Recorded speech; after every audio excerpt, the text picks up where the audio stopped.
Estamos de vuelta en esta edición de Agenda Económica, edición especial, por cierto, transmitiendo en el marco de la cobertura que ha hecho CNN Chile de la 11ª Cumbre de la Alianza del Pacífico. Hoy día, desde Frutillar, en la región de los Lagos, es jornada en la que se ha desarrollado una cumbre empresarial. Cerca de 700 invitados, decía la organización, llegaron hasta este lugar, donde también en paralelo se han reunido los ministros de Hacienda por la mañana bien temprano, y queremos conversar precisamente con el ministro anfitrión de aquel encuentro, el ministro de Hacienda de Chile, Rodrigo Valdés. Gracias por estar con nosotros, ministro. ¿Qué tal?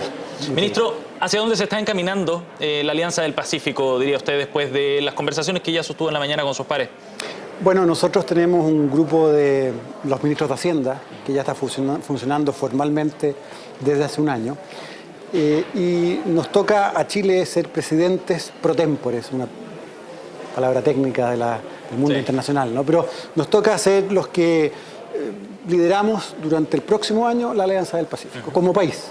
Entonces los empresarios tienen su propio grupo, ciertamente los presidentes, las cancillerías, y en lo que a mí me respecto del mundo más de los ministros de Hacienda, tenemos una agenda larga que hemos ido avanzando, que tiene que ver mucho con temas financieros, de ir juntando mejor las economías. Tenemos temas nuevos como la exportación de servicios, que lo hemos puesto alto en la agenda, temas fiscales, de transparencia fiscal y otros. Pero vamos avanzando ya, por ejemplo, hoy día, cualquier emisor de un título, eso quiere decir si uno tiene una empresa y va a emitir acciones, o una empresa va a emitir bonos, si los emite y los registra para que los compren otros, los reguladores de los otros países de la Alianza lo consideran como una emisión válida. Automáticamente. Y eso lo logramos en este año de trabajo. Y queremos seguir avanzando. ¿Y hacia dónde? ¿Cuáles son los obstáculos que hay que ir derribando en el fondo para que esta integración sea más fuerte todavía? Bueno, tenemos muchas regulaciones, ¿no? Pero nos hemos puesto como objetivo de corto plazo, y eso quiere decir para el próximo año, avanzar ojalá hacia que pueda haber oferta ahora al público de algunos instrumentos. Por ejemplo, un fondo mutuo que se venda en Chile, ojalá se pueda vender en otras partes. Queremos también que los fondos de pensiones, que hoy día invierten en distintos países, puedan competir mejor con los fondos de pensiones locales. Siempre el mundo financiero se queja de que hay unas pocas AFP muy grandes y que son contraparte de los que emiten. Bueno, queremos que las AFP de los otros países tengan ciertas facilidades para poder competir con las AFP locales, para que puedan tener mejores precios los que emiten. Los que están entrando. Y la agenda de exportación de servicios es muy importante para Chile en particular. Nosotros vemos ahí una gran oportunidad, queremos avanzar en burocracia, en tratamiento tributario, todos los países al mismo tiempo, para que las personas puedan hacer exportaciones de los servicios propios. Fue el punto que usted planteó, de hecho, en el encuentro con los otros ministros, ¿no? Sí, esto ya hace un par de meses tuvimos una reunión nosotros de ministros y logramos ponernos de acuerdo que este es un tema importante. ¿Y por qué es tan importante para Chile? Porque nosotros vemos ahí que exportamos pocos servicios y tenemos mucha capacidad de exportar servicios. Tenemos buenos arquitectos, buenos contadores, buenos ingenieros que pueden trabajar para otros países desde Chile. Y es una gran oportunidad poder hacer eso. Queremos ver las barreras tributarias que existen. Nosotros en Chile sabemos bien cómo exportar productos. Un exportador de manzanas sabe perfectamente qué hacer para llevar una manzana a otro país. Alguien que tiene capital humano y quiere hacer un servicio hacia afuera tiene mucho menos claro los pasos, cómo se hace eso. Y por lo tanto hay gran oportunidad. Israel exporta 7, 8 puntos del PIB en servicio, nosotros medio punto del PIB. Por lo tanto, podemos tener grandes ganancias. ¿Y hay concordancia entre los 4 países en avanzar en esas líneas? ¿Y hay voluntad también como para que en las regulaciones internas precisamente se despeje el camino para que esta integración sea más profunda? Sí, hay voluntad y nos queda así mucho trabajo. Aquí hay que ser bien realista en que una cosa es la idea y otra cosa es aterrizarlo en la regulación. Hay que poner de acuerdo a mucha gente, pero está la voluntad política y ahora los equipos técnicos tienen que trabajar junto al sector privado, pero en particular entre los países, para ir poniéndose de acuerdo respecto a qué se puede hacer para derribar pequeñas barreras, pequeñas burocracias que a veces impiden tener una integración mejor. Es bien impresionante cómo en Europa están discutiendo de cómo separarse. Y nosotros estamos discutiendo lo contrario, de cómo integrarnos. ¿Y eso cómo lo interpreta usted? Como acá estamos en el lado correcto y lo del Reino Unido quizás no es una señal tan potente. Yo lo interpreto como completamente el lado correcto, la integración. Un país chico como Chile tiene todas las de ganar integrándose, pero también interpreto que tenemos que ser cuidadosos con la integración, no cualquier globalización, una globalización en que uno vaya paso a paso, cuidando a los que pierden, darle la oportunidad a los que están hoy día no incorporándose. y por lo tanto tenemos que ser cuidadosos también con todos, no solo con el que exporta, hay que estar siempre mirando ganadores y perdedores y tratando de ayudar, trayéndolos a los que se van quedando atrás. Subiendo todos al carro. Ministro, la semana pasada se realizaron ruedas de negocio, el canciller calculaba una estimación de cerca de $200 millones en negocios que se habían cerrado. Me gustaría saber si hay alguna proyección de lo que significa o el impacto que puede tener económico para aterrizarlo, para las pymes o la economía nacional, del impacto que puede tener la Alianza del Pacífico, el potencial en un plazo determinado, cuánto más podríamos crecer, por ejemplo, o cuántos empleos se podrían generar. Yo más que dar un número así preciso, porque la verdad es que los estudios son muy poco fiables en ese aspecto, sí quiero decir que la Alianza empieza a ser una marca, una rúbrica muy buena para salir al mundo, para salir juntos al mundo.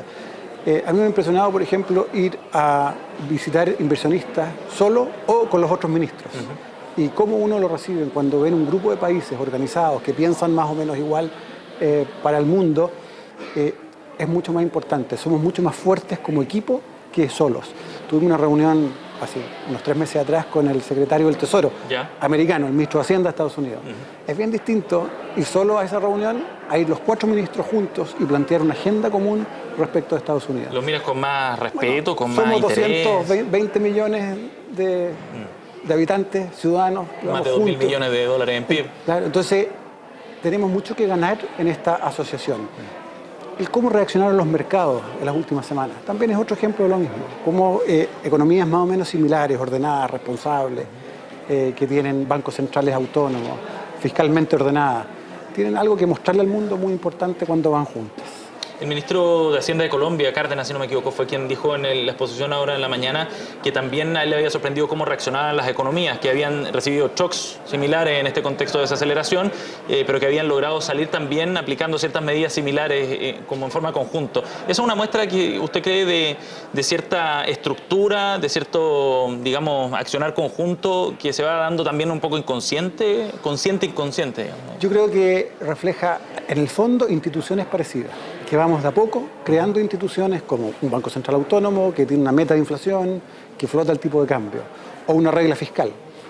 Perú, Colombia tienen reglas fiscales parecidas a las nuestras. Y por lo tanto, ante el mismo problema, algo conversamos nosotros, nos discutimos cómo uno debería reaccionar, pero al final los países que tienen instituciones parecidas reaccionan parecidas. Y eso creo que es una marca bien clara de la alianza. Uno de los protagonistas, sin ser miembro de la Alianza del Pacífico, ha sido Argentina en esta cumbre. ¿Cómo ve usted también esa visita del presidente Macri hoy día, que ayer miércoles estuviera la canciller y también el ministro de Hacienda, Pratgay? ¿Cómo interpreta usted todas esas señales? Bueno, es muy importante que Argentina vuelva a integrarse al mundo, que tenga relaciones financieras normales, que estabilicen su macroeconomía. Ellos van avanzando, necesitan inversión extranjera y por lo tanto es muy natural que en eventos como este, donde vienen muchos inversionistas, ellos aprovechen de venir. También vino el presidente electo de Perú, me tocó almorzar con los demás ministros de Hacienda, pero también invitamos al próximo ministro de Hacienda de Perú, Alfredo Torne. Y eso muestra que hay cierta continuidad, cierta visión de cómo son las cosas que creo que es muy útil y muy bueno para que el sector privado sepa a qué atenerse. Estas reglas que tenemos son muy buenas para bajar los escenarios, para tratar de converger todos en una visión de futuro más unida. Y en una línea política, el que está Argentina mirando con mejores ojos y con mucho interés, además, la Alianza del Pacífico, ¿significa que le está dando la espalda al Mercosur? No, ¿Significa que la Alianza compite con el Mercosur? Como ha dicho muchas veces el canciller, se pueden hacer ambas cosas. La Alianza es una cuestión, yo creo que algo más pragmática en el día a día. Tenemos entregables muy claros cuando nos juntamos, hagamos esto, lo hacemos. El Mercosur nació como una cuestión mucho más profunda política, diría yo. Pero podemos hacer ambas cosas y ojalá que haya convergencia, como ha dicho el canciller. Ministro, en temas de contingencia, la economía hoy día nos entregó un nuevo dato. El mercado laboral se resiente, la cifra de desempleo sube 6,8 a un 6,8%, 0,4 puntos más que en el trimestre previo. ¿Cómo ve usted esa cifra en el contexto también, en la mirada de cómo ha ido evolucionando en los últimos meses? Bueno, el aumento del desempleo está dentro de lo esperado aproximadamente, en el sentido de que en invierno normalmente sube. La destrucción de puestos de trabajo ocurre habitualmente en invierno en ciertos sectores como la agricultura y después se vuelven a armar esos trabajos hacia el verano. Y lo que pasó ahora, este aumento respecto al mes anterior, refleja básicamente eso. ¿Y es solo estacional este dato, creo? No, porque también hay un pequeño aumento respecto del año pasado. Y por lo tanto hay que decir que este dato no es solo estacional, sino también refleja el menor crecimiento de la economía. Y lo que tenemos que hacer es trabajar para que la economía crezca más. ¿Cómo? Bueno, con más inversión. Como si fuera fácil la pregunta, pero ¿cómo? Bueno, básicamente, más o menos se saben algunas cosas. Primero, no exacerbando problemas. Si el mundo está en problemas, lo peor que podemos hacer es hacer cosas que hagan peor incluso los shocks externos que vienen. Eso se llama amplificar. No amplifiquemos problemas. Y segundo, vamos cerrando temas, trabajemos más en productividad. La política macro de Chile, la verdad es que está súper ordenada. Tenemos un lujo de política macroeconómica. Parte interesada soy yo, así que otros tendrán que decirlo, pero de verdad tenemos una macro ordenada y eso nos permite ser bien resilientes a estos shocks externos.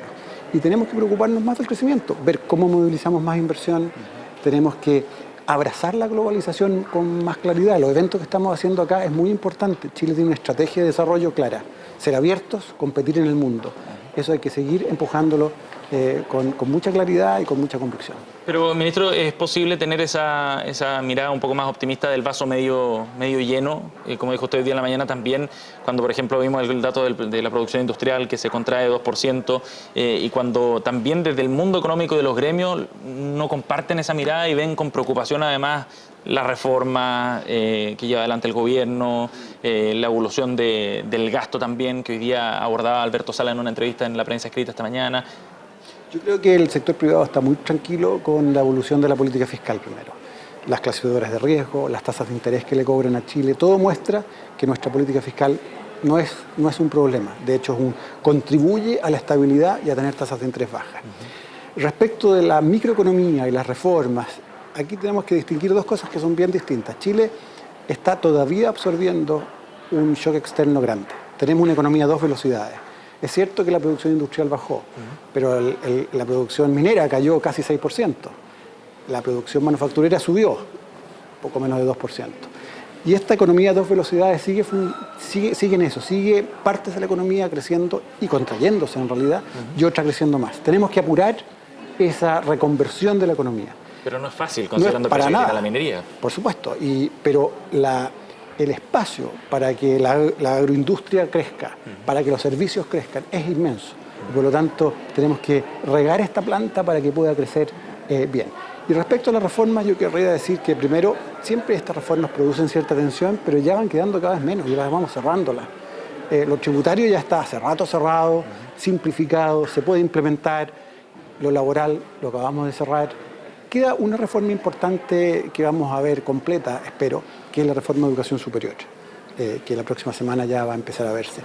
Eso no tiene tantos aspectos para el mundo empresarial que sean relevantes. ¿Y el proceso constituyente? El proceso constituyente es un proceso de largo plazo, que no va a terminar en este gobierno. Es un proceso de diálogo. ¿Que genera incertidumbre? Es que yo creo que... O sea, cuando desde el empresariado dicen que ojalá o que muestran preocupación por el tema de la propiedad privada, estamos yendo como a las bases, digamos, de la Constitución. Yo creo que es una exageración completa tener preocupaciones por la propiedad privada. Yo creo que es tenerle demasiado miedo a este proceso de diálogo y construcción, como Patricio Zapata ha llamado la casa común, la casa de todos. Pero creo que es importante enfrentar esto desde el realismo, en el sentido de que si uno no se hace cargo de, no sé si llaman las fracturas, tensiones sociales que existen, bueno, se acumulan y explotan. Y lo que vemos en Brexit básicamente es que el proceso de integración de ellos no se hizo cargo de cierta, llamémoslo mala onda, desafección de la mayoría que terminó votando esto. En las corrientes políticas en Estados Unidos y algunos otros países en Europa también muestran que hay que hacerse cargo de cuando hay cierta, yo diría, desafección. Y creo que el proceso constituyente es un mecanismo para invitar a la reflexión conjunta que puede ser muy, muy valioso al final. Ministro, y en ese sentido, cuando usted habla de estas sobrereacciones, ¿usted cree que hay algo de eso de parte del empresariado chileno? No en las declaraciones solamente, pero quizás también en las decisiones de inversión que están tomando. Yo creo que las decisiones de inversión se hacen muy racionalmente, con todas las ganas de ganar plata. Al final alguien invierte porque quiere hacer un negocio y tomar riesgo, y yo espero que de a poco esa evaluación vaya haciéndose más fina y tomando en cuenta que los riesgos son menores de los que se han percibido hasta ahora. Chile es un país ordenado, sensato, que toma decisiones a veces que son difíciles. Acabamos de implementar y estamos implementando tablas nuevas de mortalidad para las pensiones. Sí. No quiero mencionar otro país en Latinoamérica, porque para no enojar a nadie. El otro país hizo lo contrario. Está repartiendo las pensiones hoy día en cash. ¿Qué país parece más sensato en cómo está abordando estos temas?